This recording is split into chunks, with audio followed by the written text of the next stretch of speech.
Hello guys, and welcome back to KSP RP-1 episode 4. So before we start and get onto the launches, we've got we have a Supersonic 3 all refueled and ready for launch, but we're just going to head over to the tracking station because I have some new exciting mods to show off. They're all visual mods, so no part mods.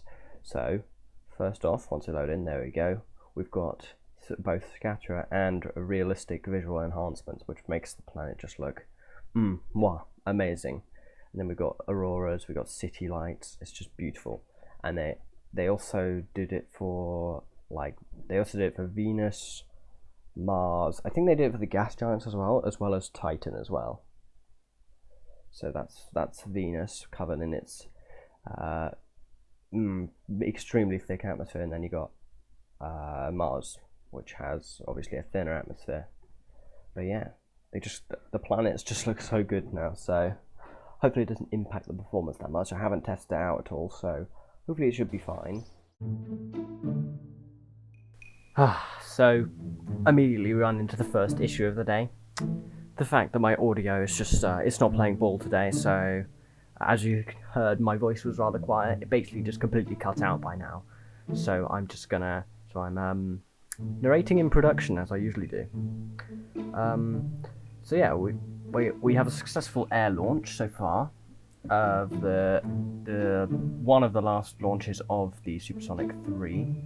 It's going according to plan so far. Yeah, there's not really much to say. We're trying to go as fast as we possibly can, as we usually do in the supersonic planes. Yes, and there we go. So not all goes to plan. One of the XLR-11s again fails. They've done that quite a few times, especially on the Supersonic 3 Mark 3. So now we're just coasting basically. I do try in vain for a while to get the contract completed still, but nah, it's just not working. As you can see, I'm just I continue to burn the engine rather low, trying to accelerate up to the speed necessary that we need. Just about staying in control. As you can see, it taking a lot of effort to stop it from spinning, and yeah, it keeps doing barrel rolls and trying to go sideways. So I'm just like, nah, we'll just head back to base. But yeah, we'll just land back down. Now, with the only one engine, there's basically no hope of us getting back, so I just immediately deploy the parachutes. It's better to be safe than sorry, so there we are. So now we're on to another launch. So this is the launch of a Discovery 1 Mark 1, which we haven't used in quite a while. Basically, oh yeah, the audio is also broken on this one. Anyway, so we had a contract to launch a biological sample with 115 units of sounding payload, and I thought, okay, well that's just about going to be within the limits of what we need for the launch. So let's go ahead and we'll launch the Discovery Mark 1 instead of using a more expensive one like Discovery 2. Successful engine ignition on both stages, which is great. We're already heading way out the atmosphere, and there you go, you get your first look at some actual clouds, because environmental enhancements. Very lovely mod, I absolutely recommend it. However, it was kind of a pain to download. On top of that, the other mod which I got was persistent rotation, which was it's pretty self-explanatory. You still spin even when when physics is deactivated in when you're time warping in space. But yeah, as you can see, as you may have been watching, the mission wasn't exactly successful. We kind of we didn't reach high enough, so we just came back down and landed. So basically another failure. We're here in the VAB, and I wanted to design something slightly different this time. So I've taken the Discovery 2 Mark 1, and I've changed it up slightly. So same first stage, exactly same first stage, but this time we have an XLR-11 on the second stage. Hopefully that will improve our the distance that we can go. I'm just going to tool this up a stage. There we go. And there we go. Beautiful. We'll just tool this tank up here. We can now carry up to 400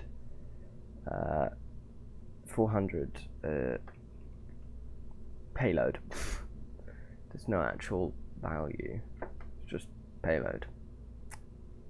But we only want to carry, that's what we're carrying this mission. We're still only completing this one.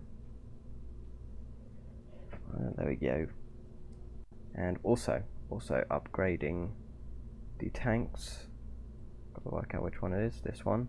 Upgrading them to tank 2s. So the bottom one is the bottom one, yeah.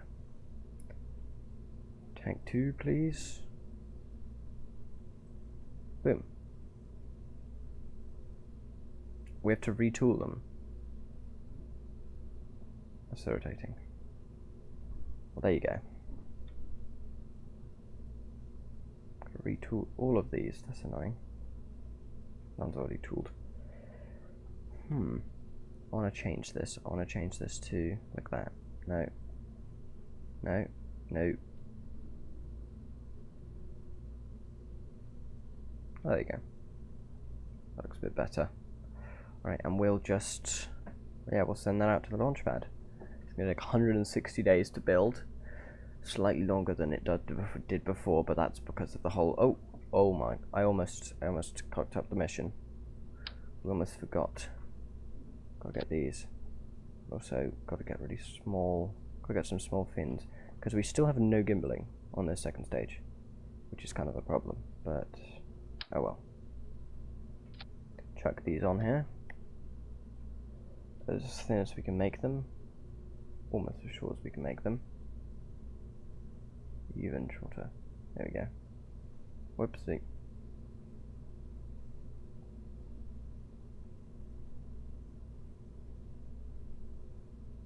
And then we'll just leading edge. Bye bye. Oh. Beautiful. Trailing edge. Decrease that also. And we'll just change all the paint schemes. Beautiful. Perfect. Just want to make it so the colours actually match this time. So we'll do something like there.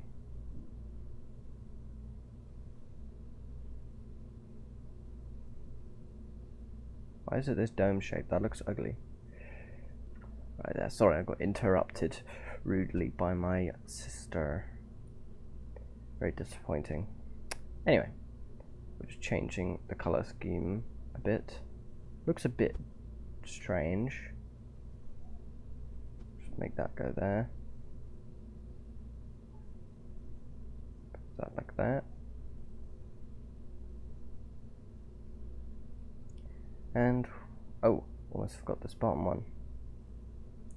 Got to change that one to, well, great. Okay, that's changed. Don't know what changed, but it's apparently it's tooled, so I'll take it. Oh well. And yeah, we'll put this. Did I already? No. Okay, good. We'll launch that one, and I'll see you once. Actually, we might have this. Yeah, we're going to launch the Supersonic 3 first, so I'll see you then. I lied. Past me had lied. It was not the truth. We were not going to see Supersonic 3 first, for I added some science material, which meant we had to wait a while before it actually was available for launch. So we're launching the Discovery 2 Mark II now, with that new XLR-11 upstage. Yeah, with the fuel on the second stage is far lighter now. With that engine, it's a lot lighter, even if it is bigger. So we get even more speed out of the first stage than before, which is fantastic. Although only problem is I can't tilt over as rapidly as I was before, because it just it makes the whole thing break up. So I have to be more careful now. But either way, we're already past max Q, and we're heading up into the upper atmosphere. Almost cut off on that RD-100 first stage. As you can see, we're getting an enormous amount of G's from that because the thrust ratio is just so high. We're already up to 2 kilometers per second just off that first stage, which is exactly what we want. Mainly, I would assume because of the new tank level 2s that we're using for everything, which makes everything a whole lot lighter, which is just wonderful.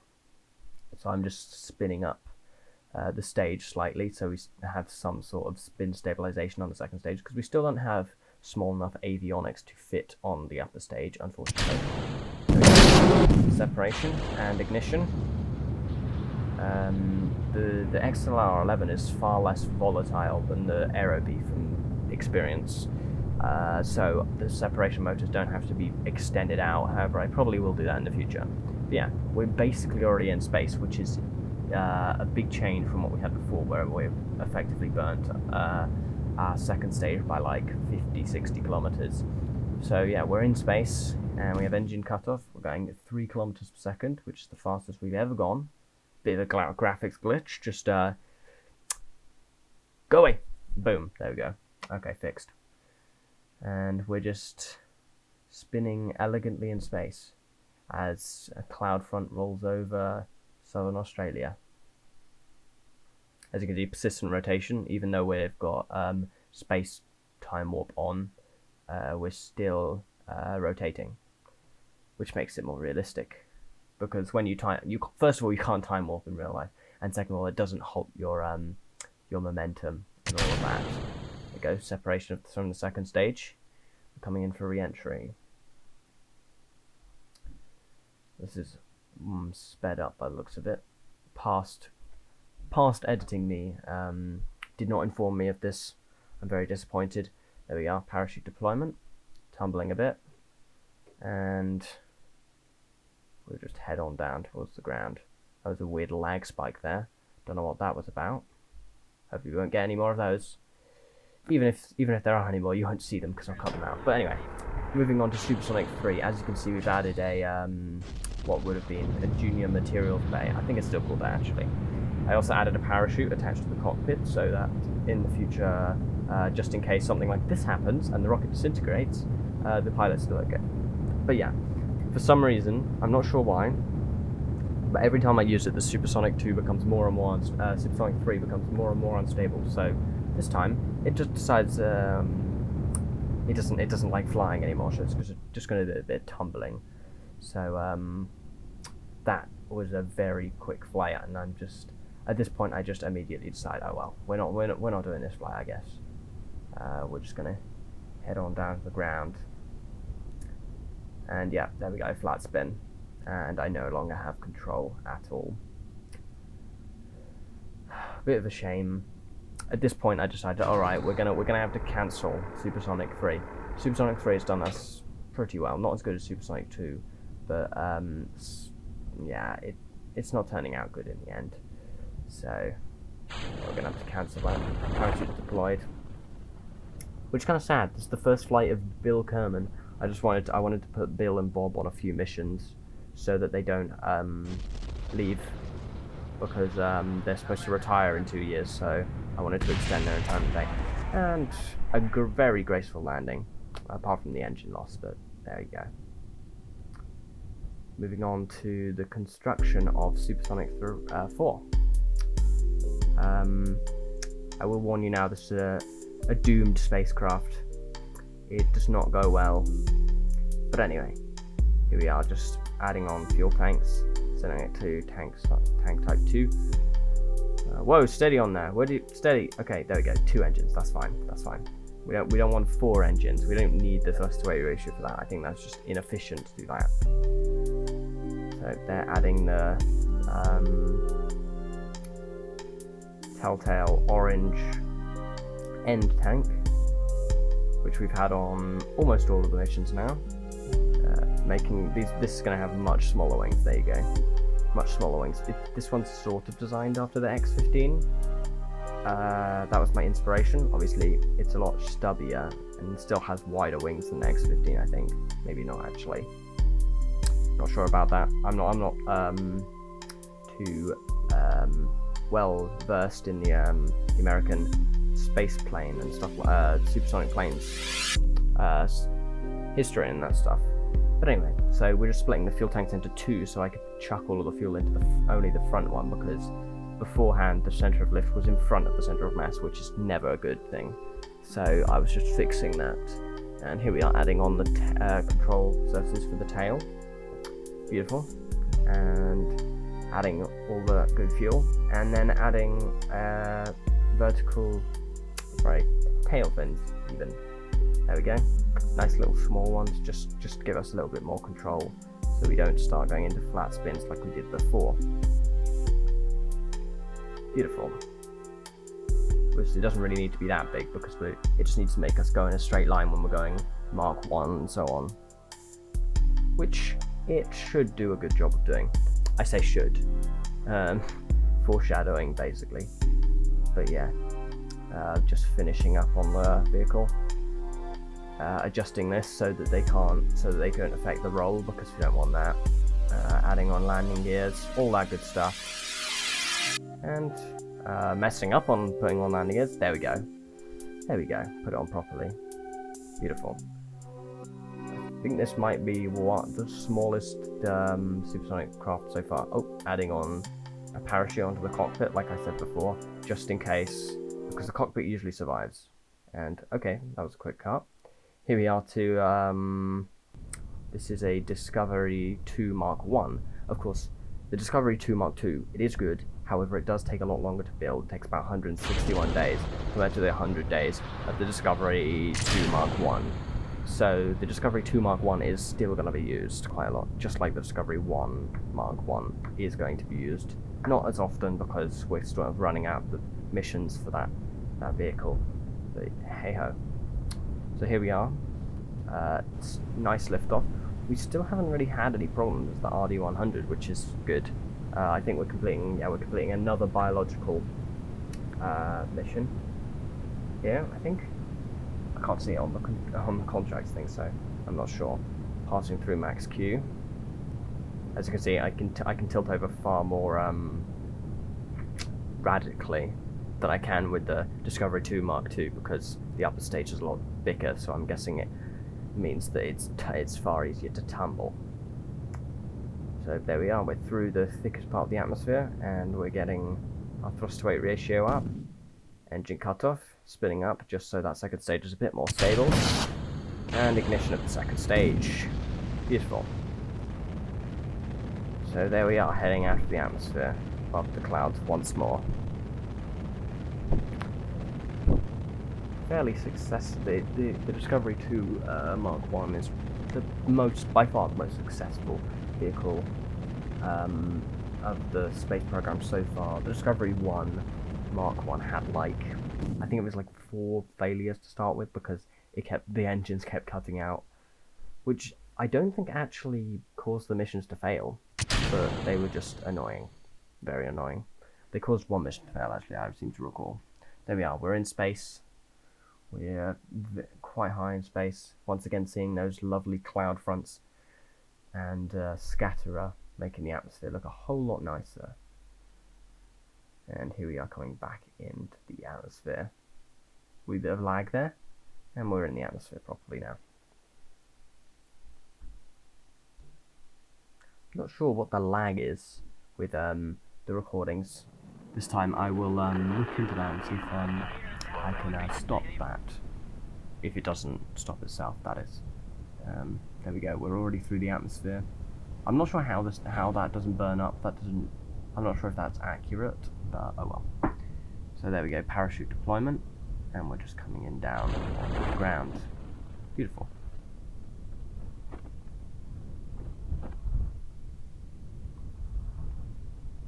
Nicely done. Nicely done.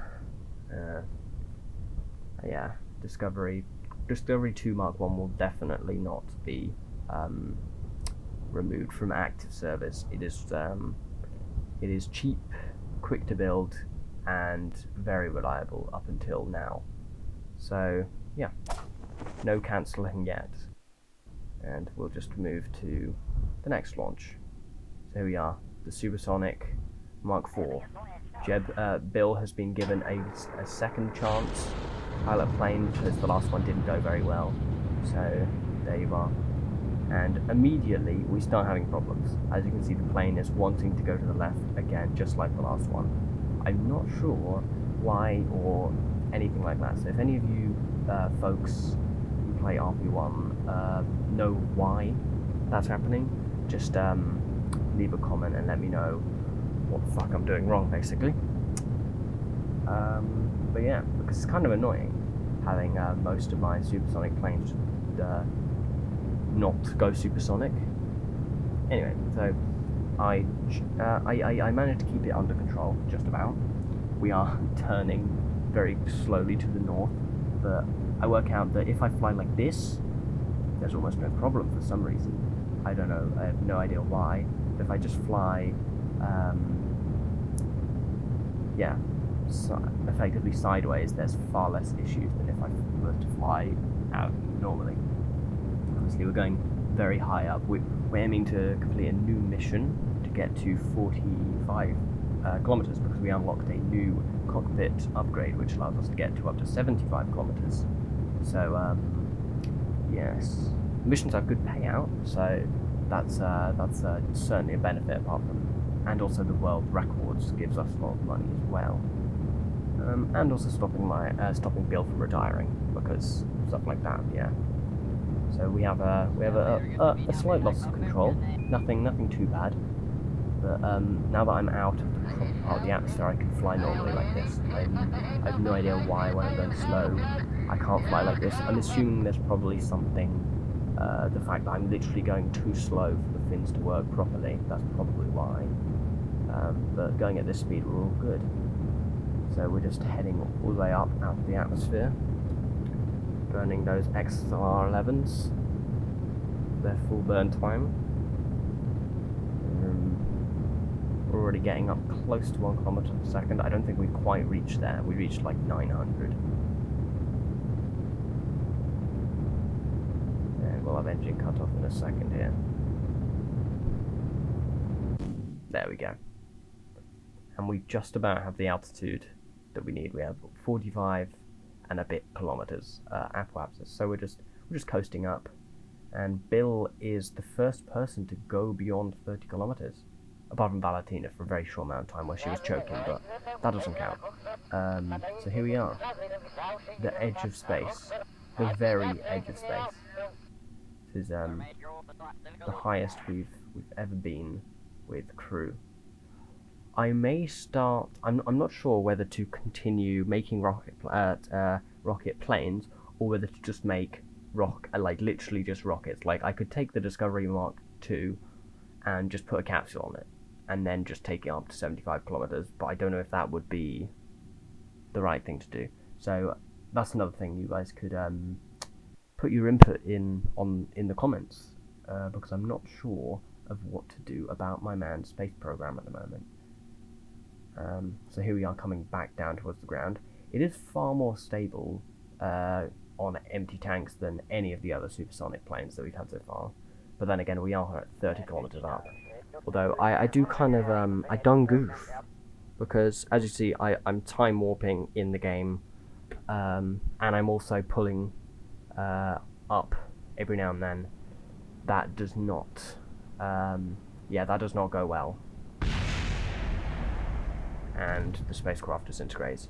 Now, as you can see, thankfully, as you see, exactly what I said. Thank God we had a parachute on there. So Bill is going to survive for another day. There we go, parachute deployment. And lovely explosion in the background. We got the contract, that's all that matters. Come home safely. He's definitely very safe right now. There was definitely no accidents, very safe. So yeah, we're just coming in down to the ground now. This must be a very strange sight to see for any civilians or scientists alike watching the launch. That would be a very interesting thing to see, to see a capsule with a parachute on the back descending down to the ground. And there we go, we're down on the ground. And yeah, so we're going to have to build Supersonic Mark 4 and 5, annoyingly. So here we are, another launch. This is the second launch of the Discovery 2 Mark 2. The only thing I changed was I added a yellow nose cone because I wanted it to look cool. So I decided the yellow nose cone was the way to do that. There we go. Lift off. That RD-100 engine doing wonderfully as usual. This contract is to go get to a downrange distance of 370 kilometers, I believe, or 200. I'm not sure. I can't see it because the editing screen's too small. But yeah, so we basically immediately start tilting as far side as we can, because as long as we're not going too fast, I can still radically change the course of direction as long as we're going under 100, 200 meters per second. So here we are. Beautiful sun flare from Scatterer there. It just looks amazing. Makes KSP a whole lot more what's the word? Amazing. Sure. I was thinking more of it like immersive. A whole lot more immersive. Here we are, just spinning out for the last few seconds. And we'll have separation any second now. Just turning off smart tasks because we don't need that anymore. And separation. Ignition of the XLR-11. There we go. Second stage ignition. We're going at almost a 45-degree angle from the vertical, which is good. Definitely going to get us that downrange distance that we need. As you can see, we're already well on our way to the eastern coast of Australia. I believe that's like Queensland area or something like that. I'm not too big on Australian geography myself, but yeah, there you go. And we don't get an altitude record, but we certainly do get a downrange record. And once again, just a beautiful view over southern Australia. Absolutely beautiful. And we're just spinning a whole lot, spinning so fast that it looks like it's going backwards. And that's just, it's just very nice. Even if it's not exactly 100% accurate, obviously it's not, it's a computer game. It looks so good. It looks so good with Scatterer and realistic visual enhancements. I have to give my props to the developers who made it. So I decide, of course, with the earlier discoveries, since the start, basically, we've always had it so the top nose cone bit detaches with the payload in it. But I thought, okay, well, we'll do a re-entry and see if maybe we can survive re-entry now that it's a slightly bigger craft. So, yeah, that goes about as well as you could expect. And we're left just with the nose cone again. So, no harm done, just a bit of testing. We even got a free decoupler, so I'm not complaining. We got a free decoupler, and that's all that matters. So, yeah, we're just heading on down towards the ground. Once again, past me, it's just taking a look at the planet every 5 seconds, apparently, because it just looks too good. There we go. Parachute deployment. And you can see there's that very yellow nose cone. I think it looks okay.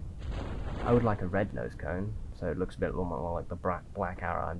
I'm a definite Black Arrow fan. I know there is a Black Arrow texture for like the main fuel tank, but there isn't one for the actual nose cone itself, which is kind of disappointing. I think there might be in fairings actually, but I haven't really looked too much into it. But anyway, so that's it for today's episode. A whole lot of failures. I think more failures than successes. Almost killed 3 Kerbals probably. Yeah, that's all I have to say really. But leave a comment on the questions I asked, and I'll see you guys all in the next video. Bye bye.